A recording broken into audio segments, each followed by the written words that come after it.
Coucou, mes amours, bashokera mama. Mama Nesabilo mama kapamba te so mama ese likambo esali. Vede likambo esali ombo moni mama Weza abilo na nambo me mwana mungala mwana kwa tema mbinga. Pomba na kata kisa bokoko puti na kata yututu. La reine de TikTok général. Oh mama. Bashokera mama. Bongisa mukongwa papa. Oh mama. Maman nazo pesa oba indise moko boye oyo pour remarquer que papa a commis na pota ya mukongo, pota ya libumu, abandi debi ya hémorroïde. Yaya ekobanda ko yeba ndenge nini. Papa okoma ba fatigue tout le temps, papa okoma kotoka tout le temps. Papa okoma na ba manque appétit. En plus na sima ya papa ekobanda ko bima mu pepe tout le temps. Akobanda ko péter pamba. Donc c'est que ce que remarqué yango babiloko na zo ebiso c'est que papa ou bien azana pota na mukongo ou bien azana débit ya hémorroïde.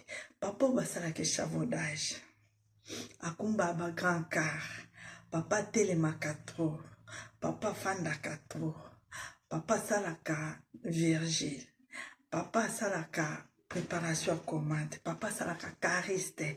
Papa nenga zabungo. Papa za chauffeur à ba grand car. Papa nda zabungo za chauffeur taximan.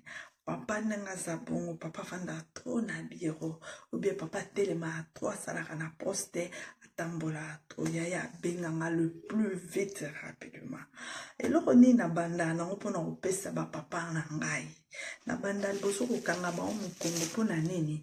Pota sokeza na mukongo yaya atomeli tobola mbetu. Tobola tondolo. Tobola pantalo. Ekosala eloko te parce que mukongo za polele. Shukera mama na banda na ba na lion. Eza kisi obaka. Bakisi oyo euti pa ba pigment ndenge bomo na mokwe.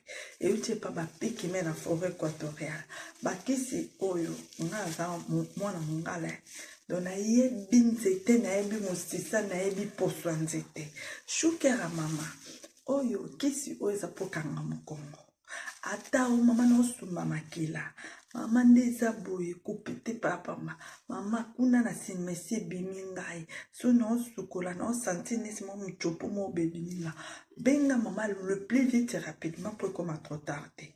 Papa il faut pas faire attention kenini okende na hôpital oh non nazana hémorroïde soki déjà passé na opération pour na hémorroïde non ebisa bino etake aide infirmière soki déjà passé na opération, il y a nini, il y a hémorroïde. Il faut s'attendre à la longue. 3 ans, bien 5 ans, au comme bébé. Parce que na simapuna de abakati mchopo okomi handicap. Pour ezonga, il faut soit traitement makasi. Na traitement makasi, yaya, il faut ça na mukongoli bende. Oyo, lion. Zaki siobake, za 10 babaka ango. Soko baki lelo lobi fotongola. Pourquoi na sala bongo po? Soki na pesi yo tigre ya kotongola eza po et renforcer misisa. Nyonso eza na kata njoto.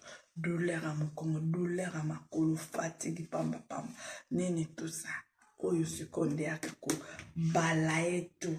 Oyo eyeka ke bloqué. Et si c'est hémorroïde.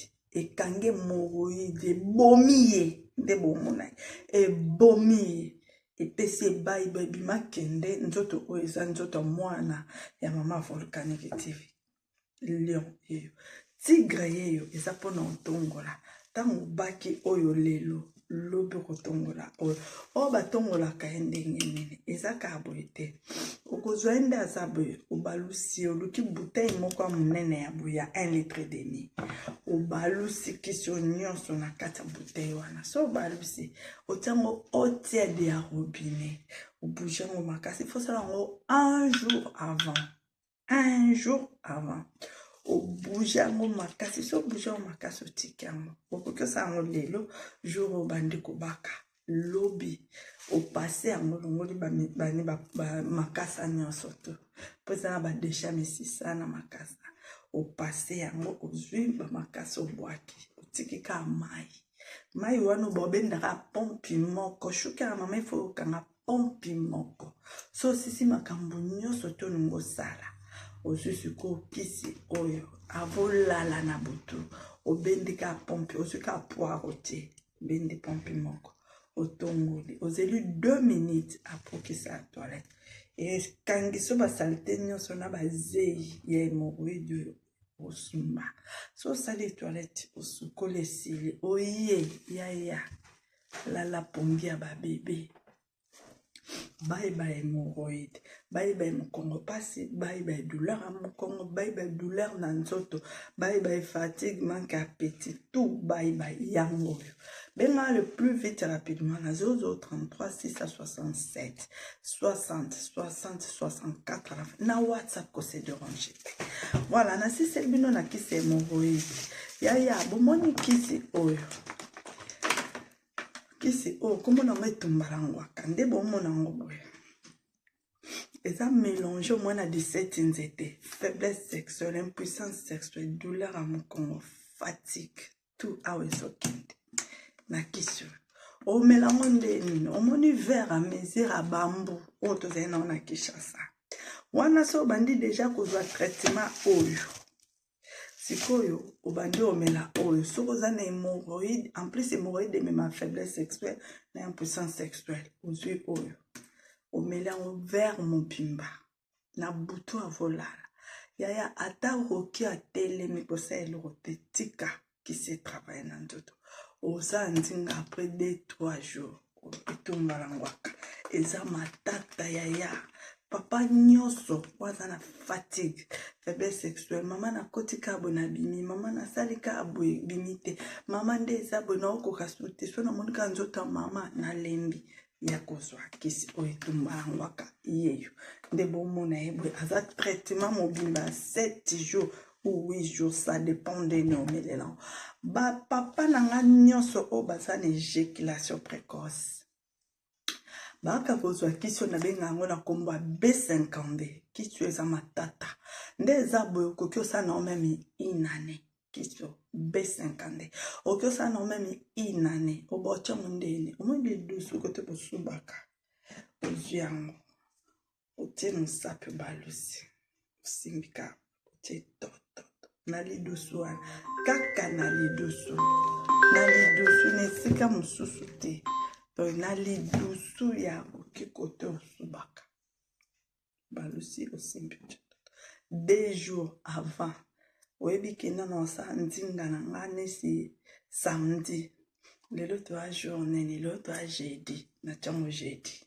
2 jours avant na tiango jeudi na tiki yango fonctionne na tiango jeudi na butu na lali nango kosimba mama te lobi na ona tongo sala donc après 2 jours sala ndinga ndongo lingi oyo nabenga yango tobola pantalon oyo ya matata mama papa yango ekendaka nzela moko na etumbalangwaka tobola pantalon ya mai mpe ezalaka tobola pantalon mpe ya poussière ezali yaya oyo omela yango 3 heures avosala ndinga 3 heures de temps avosala ndinga même jour olingo osala ndinga omeli yango 2 cuillères bacuillère ya kafe ya mike otuki onka mibale otie na taso otie ma moto obalusi omeli yaya après 3 heures de temps sala ndinga so mpe oyo ezali etumbalangwaka ezali mela o verre mobimba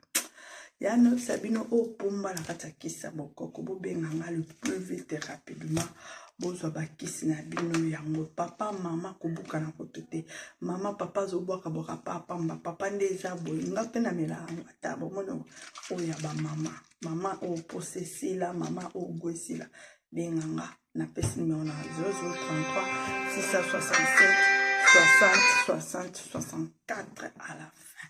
Bisous na bino nyonso nalingi bino me nzambe alola bomba biso tomona na mbasi mayobi ngaka pozwa solution no bisous bye.